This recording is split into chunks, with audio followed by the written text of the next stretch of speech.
Hello and welcome to the Geek Show and welcome to our post Soho Horror coverage. And today I've been joined by Stefan Marshall, a director of Head Like a Hole. How are you? It's this afternoon for yourself.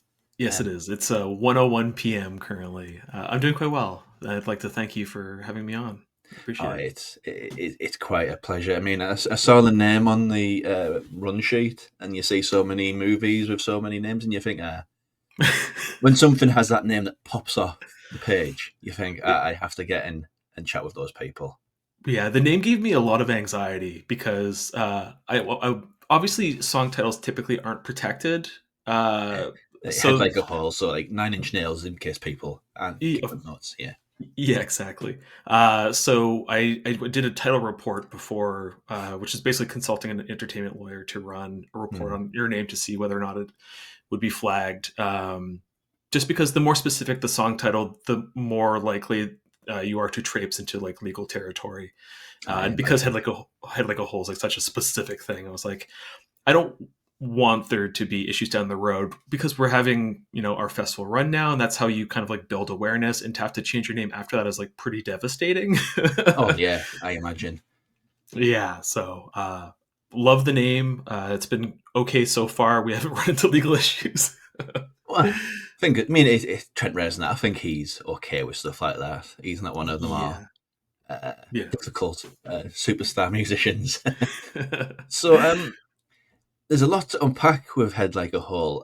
But first and foremost, what is the story? What is it about? Certainly. We follow a central character named Asher who has found himself economically destitute. He's living out of his car. And in order to be gainfully employed, he looks at an ad for a job that requires no experience whatsoever. It's simply dubbed a research role. And he arrives at a bungalow in a suburban neighborhood, which is not where you would typically find a job. And that's the least absurd element of this movie. But he finds himself employed measuring a hole in the wall of the basement, determining whether or not it was growing in size or has any other kind of anomalies associated with it. Well, there's two questions that come from that. Where does that idea come from? Inspired, Um, and has been sort of inspiration, sort of stylistic and story that got you yeah, there. well, yeah, I'll do just generally, like, I'm the most anxious person in the world, which can oftentimes warp like our sense of reality. So, things that might be like mundane for normal people, if you suffer from like a huge amount of anxiety, it can become kind of this like, your life is a dark carnival ride a little bit. Mm. So I like making fun of myself and some of like looking back and laughing at some of the harder points of my life. Mm. And I wanted to take a specific job that I had. I've had a lot of like really really weird Oh, jobs. okay. We'll start when I lived in the U.S. for like 8 years. I'm in Canada, just so everybody knows. Mm. But I didn't have. I was declared under my father's passport, so I didn't have like a working visa. So as I was like in my teens, I couldn't get a job, but I worked under the table at my father's recycling plant, being an unlicensed forklift driver, skid steer driver, bucket loader driver. I had a very weird childhood, but I worked in like a dirty factory, which would become important a little bit. But this job in particular was a corporate office job, Mm. and I've always kind of like felt unemployable because I think when you deal with like a lot of anxiety, you don't have like the kind of confidence in the room typically. So like interviews are kind of like, oh, like this guy's weird. I'm not going to hire him. He's like so socially awkward. There's no chance I'm going to get a job. So I've just like kind of always felt unemployable. But I found myself in this corporate job for speaking generally here, a luxury retailer in Canada owned Mm. by one of the wealthier families in Canada. I grew up poor, as you can tell by having worked in a factory as a child. So I never felt comfortable because of that. And also, just like you're working next to people who have essentially fetishized the wealthy family and have kind of like a parasocial relationship with them. So there's kind of like a cult of personality around these people within the context of this corporate environment. And in case you can't suss out from everything about me right now, that's like not my vibe. Yes. So I just felt like it was a nightmare job where I didn't understand truly like what my role was, what I was there to do, and with that comes like a sense of like purposelessness, where you don't feel good about yourself because our heads are so fucked with in terms of. Can I swear, by the way, or is that not Oh, okay? go ahead. Yeah. Okay, thank you. Because of like capitalism, we derive so much of our worth via like what we are doing to accrue capital, essentially, or like or wealth. So naturally, like because of that, I just felt miserable. It was like the worst stretch of my life. And I felt like a sardine sandwich next to people that like I would not reasonably interact with outside of work. And it just like made a kind of what would be just like a normal humdrum job for most people, an absolutely miserable experience for me. So I want to take a lot of elements, basically filtering my anxiety through that experience, Hmm. and then transporting kind of like a corporate job into like a really absurd, kind of dirty, dingy place because I had worked in a factory before. And the basement where I live, I have a really old house. It was built in, I think, 1915. And the basement is just like as gross and depressing as you can get. And I thought it Yeah. would be a great place to have a setting for a movie, essentially, for this movie in particular. Yeah. So the stylistic influences then, because that would lead on to it is shot in black and white. So I assume those two factors feed off on each other, feed off Yeah, each other, I should say. yeah. I mean, I'll always be absolutely honest. Black and white wasn't the initial choice. We had shot it in color, and I don't understand people who have like the singular vision from the get go and are unwilling or are not malleable about it. And I think that's like truly like kind of like a process of like, here's my initial idea, here's the Hmm. way that I want to play it, and then when you kind of like get everything back, you're like, well, this isn't exactly what was in my head. How can we kind of like Yeah. mold it into something new? And it being in color just did not work for me at all. And it was a long discussion with my producing partner, Mitch, because I think, rightly assumed that putting it in black and white is going to like eliminate a segment of your audience. I think that's fair and reasonable. I'm sure there are people who would just be like, "Oh, it's black and white. I'm going to pass on that one." And there's also potentially people who are like, "Oh, this is like attempting to be pretentious," which, as you'll come to know from this interview, I'm not a pretentious person whatsoever. I love what people deem high art, and I love what people deem low art, and I love collapsing both of those two things actually, because Hmm. I don't. People are like, "Oh, I love this like good bad movie." I'm like, no, it's just a good movie made by like an outsider who has like a very different perspective of like how to make a movie, and that's like incredibly valid and interesting. Um, I uh, mean, the way you're explaining that, you reminded me of John Waters in particular.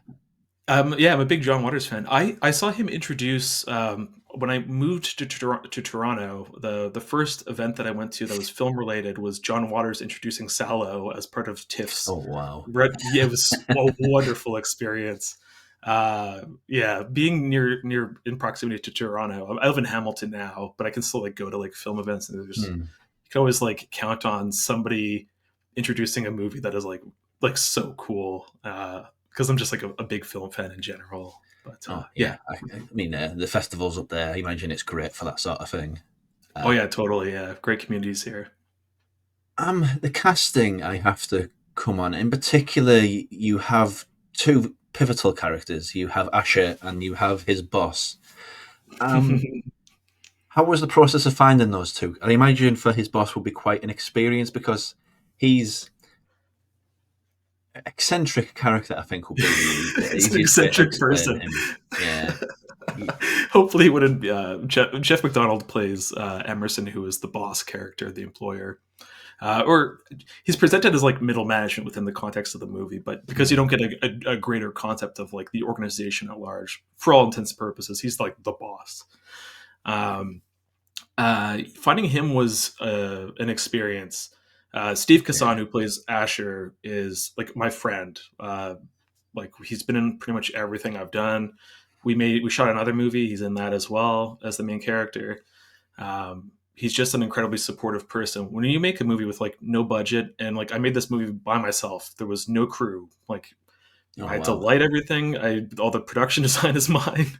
Uh, like any art element, I had to, I shot it. I pulled my own focus, which is kind of a nightmare. And then tried to direct people all at once. There was a location sound recordist, and that was the sole other crew member. So when you make a movie in that context with like literally you have what's at your disposal and that's it. Uh, Having somebody who's just like an incredibly supportive person Yeah. is like absolutely crucial. So Steve, I kind of wrote the role for with Steve in mind, and Mm. um, he's just brother in arms forever. Like we all rise together. So I'll cast him in everything I can until hopefully somebody gives us money to make something one day. But Jeff McDonald, we did a local casting first, and this movie is like unending dialogue. Well, not Mm. unending dialogue. There's just a ton of dialogue in it,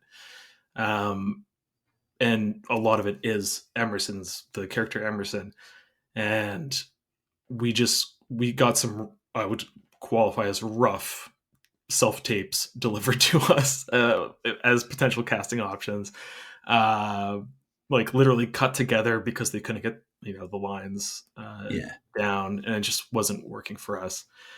So we widened our net, and we ended up getting a self tape from somebody out in LA, and it was Jeff McDonald, and he nailed it. He's like a stage actor, which is great because I prefer kind of like a more of a stagey actor type. Um, Yeah. in terms of performance, I think when you're dealing with like absurd elements, and pretty much everything I do will have like absurdity involved in it in some way. I think having kind of like a heightened actor really bolsters that kind of like things don't feel like they feel like the real world, but they're like things just aren't right. Just is a the way little that I off. like to. Yeah. Yeah, Yeah. exactly.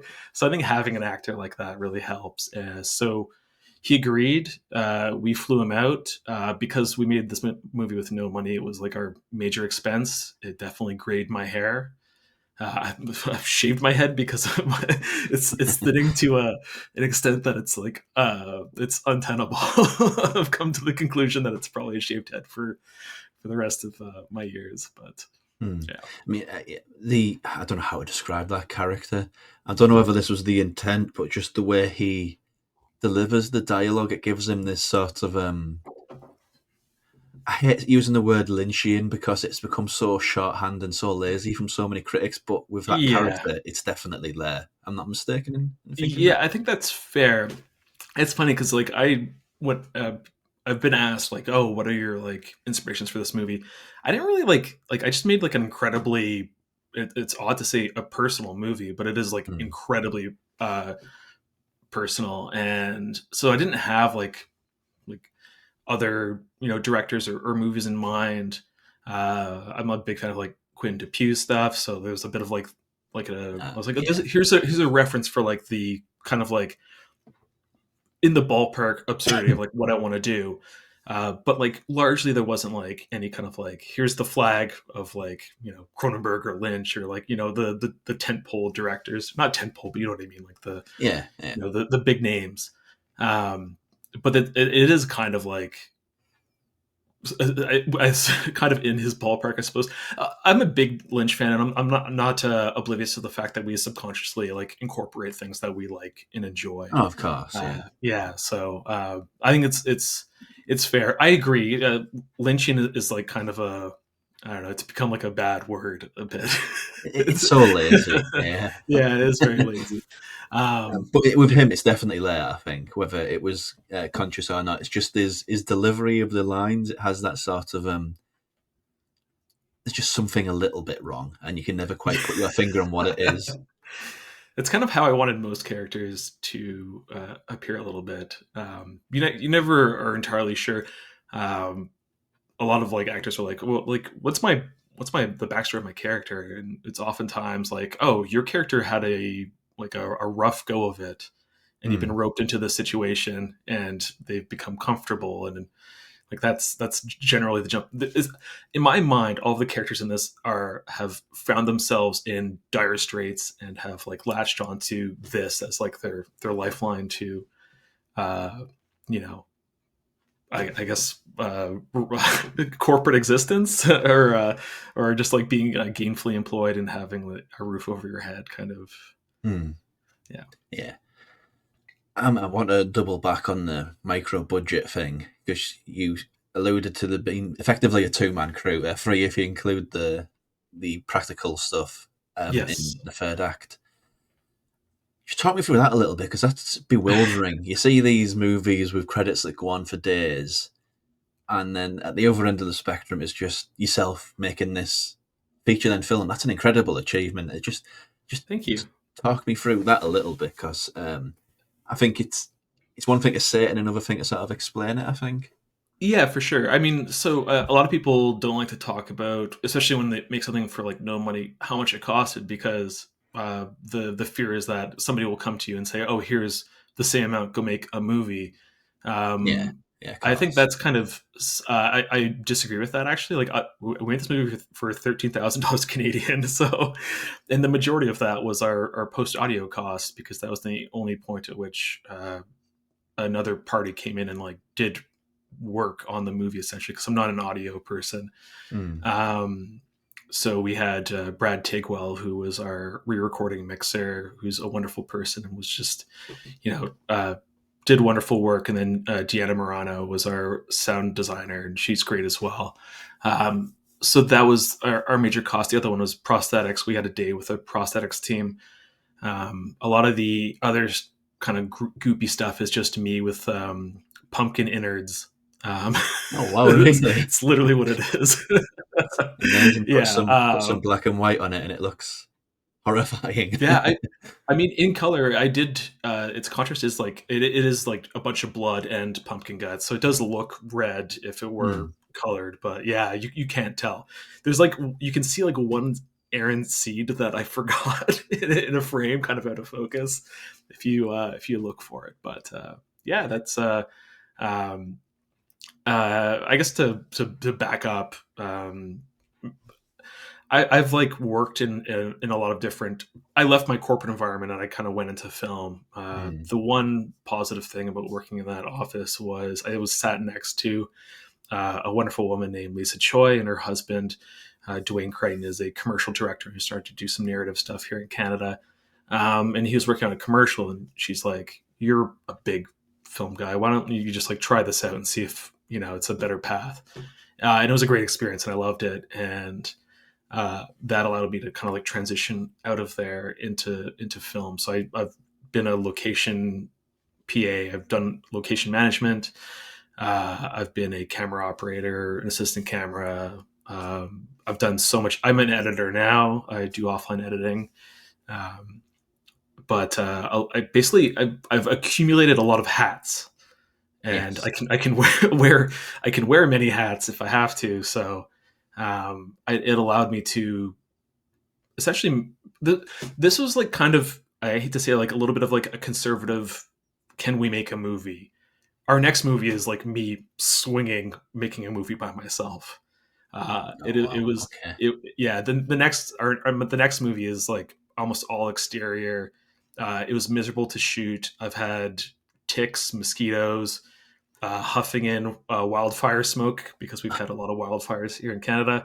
Yes. Making a movie out in the woods, and I'm hoping that it all that work pays off and people appreciate it. But Oh yeah. yeah, so that's kind of like how I could make a movie by myself, and and it's also a testament to all of the actors who are kind of like willing to indulge a movie where there isn't like a script supervisor, or there isn't an AD. Jeff, even though he wasn't in every scene, had to basically, because we shot the upstairs house scenes Eric Hansen, who plays Sam's parents' house, which is about 30 minutes or 40 minutes from my house. So Mm. when we went to set, Jeff would just have to sit and wait for his scenes, and when he was done, would just have to chill until we were finished, so I could drive him back to my house where he was staying. That's not how a normal movie works. And if you had another actor who's more accustomed to a traditional film production, they'd be livid. I can, So I so can there's imagine, like an yeah. acceptance of like the circumstances, I guess. And I'm hugely appreciative that everybody was, I guess, patient is what I'd say. I do want to loop around to that because there is a question I want to finish on. But before that, Yes. um, it's funny that you mentioned it was all inspired by your work history because as I was watching, I was thinking this has to be some sort of psychological study involved in the sort of the process here because it has um, that sort of test that sort of psychological studies do to see where a person's breaking point is. Yeah, for sure. And to hear that wasn't a thing, it's just a happy accident. Well, I mean that is kind of like entirely the.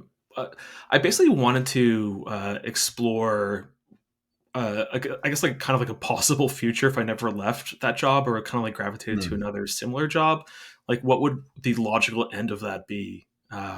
So there is a certain exploration of like how much can you legitimately take of a situation that is like completely what feels like unnatural or alien and miserable, and like how much can what when is that point that you're just like yeah. you've either like hit your breaking point, or I feel talking, but I'm like getting into like spoiler territory a little bit. So Yeah. I mean, there's uh one big spoiler, but we'll stay away from that. But, yeah, yeah. but it becomes like, at what point do you accept, like kind of like almost like fully accept your where you found yourself, or you turn away. Like, Hmm. there basically, this isn't a spoiler, but to say that like the Asher character, the one that Steve Kassan plays, he stays in the situation for a long time. And uh oh my god, I just lost the thread of where I was going with that. um oh, sorry, he could walk away at a certain point, and he doesn't, is kind of like what I'm getting at. Like, he is given a free place to stay. He's accrued a lot of money working at this job. He could just leave, but he Oh, yeah. doesn't. Like, there's a well, I said earlier, I kind of like feel unemployable. um that's kind of like what I'm exploring with that character. He doesn't he could leave, but he doesn't feel like he's worth anything better, so he stays. It's kind of like the Yeah. where we go towards the end of the movie, I suppose. But And there's sort of a yeah. question that leads off that as well. It's sort of a balancing point. It's about the mundanity of work, absolutely. But how do you pace that when maybe you think you've gone too far in the edit, or it's because it is like you see what I mean? There's a balancing point. Yeah, there's people, well, thankfully, have found it riveting, but there are definitely people who are like, this is like too slow for me. And like, I completely appreciate that. When you make a movie, you obviously, like, you're not like trying to make something that's inaccessible. You like want it Oh, to be of accessible. course. You want like everybody to like enjoy it, but that's like also such a unreasonable expectation. Like, not everybody's gonna like the movie you've made, and you kind of have to come to terms with that.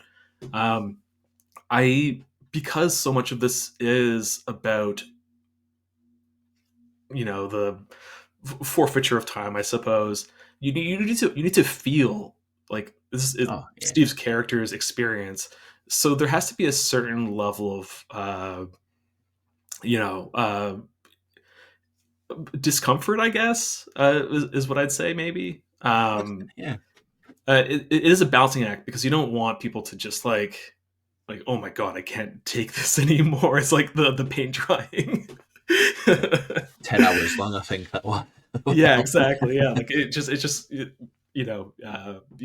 you have to have the breadcrumbs, I think, to like allow people to to follow the trail. Although you don't want them to lose interest, and that is like incredibly challenging. I think Oh, yeah. whether or not it's successful is completely up to the viewer. But I've been incredibly lucky so far in that uh, audiences have been like very very receptive. So many Because thanks. there is a line, isn't there? Really, if it's too short, it's people think, oh, this is easy. He's not going through a hard time at all. Yeah, And if you have it too long and drawn out, these sequences before the stuff starts happening in the third act, yeah, people exactly. lose their mind really. So There, it, there's yeah, there's I don't know if you remember this, but there was a comedy bit where I feel like it's two actors from SNL, and they were like singing like kind of like a jig, and are just like repeating it over and over and over again. And at first the crowd is like with them, and then they keep going, and the crowd turns on them. And then yes, at a certain point, the crowd's laughing again because they're going on for so long. Like there's a wonderful kind of like roller coaster with like repetition that I love, and I'm like so absolutely interested in. And I yeah. it's kind of like part of like what I wanted to explore. Like it might be frustrating at times, but it also becomes incredibly hilarious. I don't know, like it, repetition can break you, as a line in the Oh movie. yes, it Um, can. Yeah, but I hopefully haven't broken the audience. Oh no, no. So wrapping up our last few questions, going back to the micro budget thing, do you Yeah. feel like, especially in North America, do you feel there's I don't know, a moment really where lots of movies like your own, with very very small crews, are just having this moment to shine? Because a few years ago, it didn't feel like that was quite the same um, landscape, really. Yeah, I'm not sure if it was a combination of like it was a COVID production, like we were like at the tail end of kind of like when uh well, not the tail end because COVID is still a thing, obviously. Yes. But uh I was very, very anxious about like everybody's health running into because if we lose one person, the Yeah. wheels are off. Um but I think maybe like combination of like people making like small movies during that period that are like now coming out, coupled with there was the writer's strike, there was the IATI strike before that, I believe. No, sorry, the GGC had a strike, I believe. Anyways, there were two strikes that kind of like torpedoed a lot of like more traditional productions, and a lot of things got put on hold. I think maybe that contributed to it.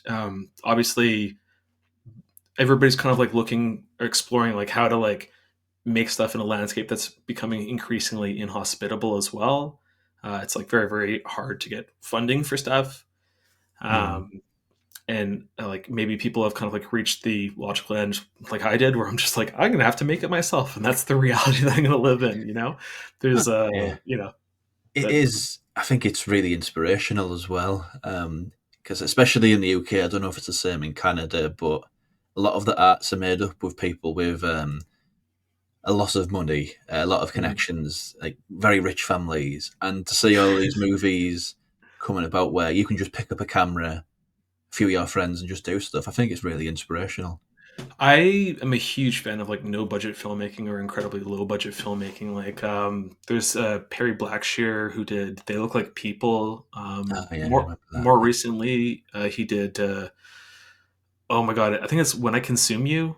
Sometimes those the phrase titles throw me, and I have a hard time remembering them. But I really really enjoy that. There's I'm really excited for Bulk.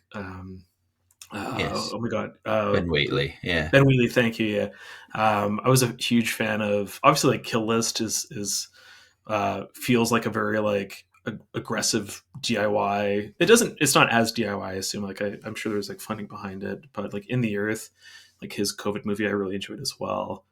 Um, yeah, I'm a big fan of just from like the weirder like kind of like regional stuff, like Deadbeat at Dawn. I'm a big fan of like yeah. Night Beast, things like that. It feels like it's Um, coming back, doesn't it? That sort of thing. I'm Um, yeah, like the almost like the SOV era, like the shot on video. You Yeah. know, like the kind of like boom, yeah, that film experience with that. I'm excited. I love watching things that were made with like no money with what you have. There's just something that's like endearing about it, that you don't get with Absolutely. traditional movies. Yeah, you don't watch, I don't know, Jurassic Park and think I could do that. Yeah, or maybe you're just like a Neil Breen who's like, oh, I could do that, and then you make like a Yes. horrifying vision of that. Yeah, Yeah, absolutely. There's yeah, that Velocipasta. I can't even pronounce it. Velocipasta. yeah, Was yeah. it called? Yeah, Right. Velocipaster. I think you're right. Yeah, it's Velocipaster. Yeah. Invisible Velociraptor, and there's a pasta in it. As Yes. in the religious positions. Yeah. Well, like they have like Imagination. there's like that wonderful shot that's like VFX car exploding over like a blank shot, or I'm like, oh, that's Yeah, wonderful. it's just a nice, brilliant town for indie movies. I think. Yeah. Which leads me to yourself and the indie circuit. How has the festival scene been treating Yeah, holding the head? we've done really, really well. We played Boston Underground. Absolutely indebted to all the folks that run that festival. It was like super surreal. Super surreal sounds like the dumbest thing in the world. It was very surreal to play before The Ugly Stepsister. I play at the same festival with like the new Joel Petroikis movie, Volcanisadora, was very, very cool. We got to play Celluloid Screams in Sheffield. The audience gave us the Bronze Award, which is, we're Very hugely, cool. Yeah. very appreciative. We have another award, but we can't announce it yet. But yeah, we've had a lot of great festivals. We got to play Italy, Sweden, um, and like Popcorn Frights, Panic Fest, Salem Horror, and just like a lot of meet Yeah. like a lot of like really, really cool people, and who've been hugely supportive. It's done very, Yeah. very well. Yes. Which leads me to the last question. You hinted at it a little bit, but what's next for yourself? Yeah, Uh, so I feel every movie is going to be my anxieties, and I'm choosing to explore my anxieties of the ongoing climate crisis and AI, which I find to be haunting because it's being it is. it's Yeah. another like tool for exploitation. I don't. By the way, I have like a very complex view of AI. I don't think it's all bad. Like there's, for instance, AI assisted audio denoising, fantastic, love it, keep going. But then there's replacement of artists, which can big middle finger to that. Absolutely. AI generated articles, like, come on, man, like music, like the fact that there's like top artists that are just like AI artists is disgusting to me. Um, Yeah. yeah, so I'm making a movie about uh, a kind of office drone. There's a lot of connective tissue between this movie and the next movie, oddly enough. But he's given an opportunity to become an expeditioner, and he's journeying into a rewilding area, a renaturalization area, an area where the force is allowing to kind of like go back to its original state, and human contact is strictly prohibited aside from these people going in to check essentially the forest health. And this character comes to realize that nature is healing in unusual and interesting ways to defend itself. Very interesting idea. Thank you. Yeah, it's going to be called Rewilding. I don't think it's going to be ready for next year for festivals. It'll probably be the subsequent year, Hmm. 2027. But keep an eye out. Absolutely. Yes, definitely. And in the meantime, check out Head Like a Hall wherever it's playing near you. Is it done its festival run, or is there more yet to come? We're gonna be for anybody. It's gonna be playing Southend horror or Horror-on-Sea, Yes, Horror-on-Sea Film that's Festival. the one. Yes, Yeah. yes. So that's in Um, January, I believe. Yes, Uh, that may be the last festival. We're gonna release the movie in the U.S. and Canada in probably the summer of 2026. hmm. I'll keep you posted on a date, but yeah, we'll So see what happens. keep an eye out for it when it lands on VOD next year, or check it out at Horror-on-Sea in January. A very, very picturesque little Yeah, place that is I taking I, place I too. desperately want to go. Paul was on the jury for Butt Film Festival in the Netherlands. We won Best Feature there as well, Hmm. and he was part of the jury. And I was like, "Can I please play your movie?" And I was like, "Of course, yeah, 100%. I appreciate it. You don't need to That's ask; very you nice. just do Yeah. it." Yeah. Thank you very much for watching, and we'll see you in the next one. Thank you so much. So.